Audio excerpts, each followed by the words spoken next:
ಹೊಸ ಬಟ್ಟೆಗಳನ್ನು, ಕೈಗಡಿಯಾರವನ್ನು, ಚೀಲಗಳನ್ನು ಅಥವಾ ಇನ್ನಿತರ ವಸ್ತುಗಳನ್ನು ಖರೀದಿ ಮಾಡುವ ಮೊದಲು ನಿನ್ನ ಕಪಾಟನ್ನು ತೆಗೆದು ನಿನಗೆ ಇವುಗಳನ್ನು ಕೊಂಡುಕೊಳ್ಳುವ ನಿಜವಾದ ಅಗತ್ಯ ಇದೆಯೋ ಅಥವಾ ಇಲ್ಲವೋ ಎಂದು ಮೊದಲು ತಿಳಿದುಕೋ.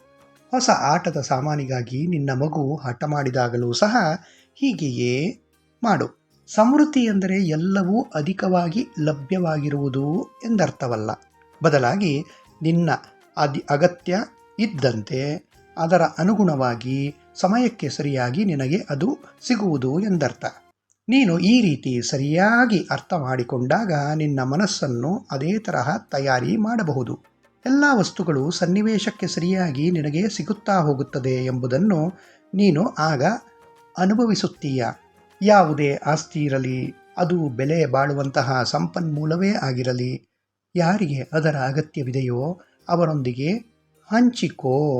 ನೀನು ಈ ರೀತಿ ಅವಶ್ಯಕತೆಗಳ ಕಾರಣ ನಿಮಿತ್ತ ಬೇರೆಯವರ ಜೊತೆಗೆ ಹಂಚಿಕೊಂಡು ಹೋಗುತ್ತಾ ಹೋದರೆ ಕ್ರಮೇಣವಾಗಿ ಮಾನವ ನಿರ್ಮಿತ ಸೀಮೆಗಳು ಮತ್ತು ಸಮಾಜ ಹಾಕಿಕೊಂಡಿರುವ ಮೇಲು ಕೀಳು ಇನ್ನಿತರ ಆಚಾರಗಳು ಕಡಿಮೆಯಾಗುತ್ತಾ ಹೋಗುತ್ತದೆ.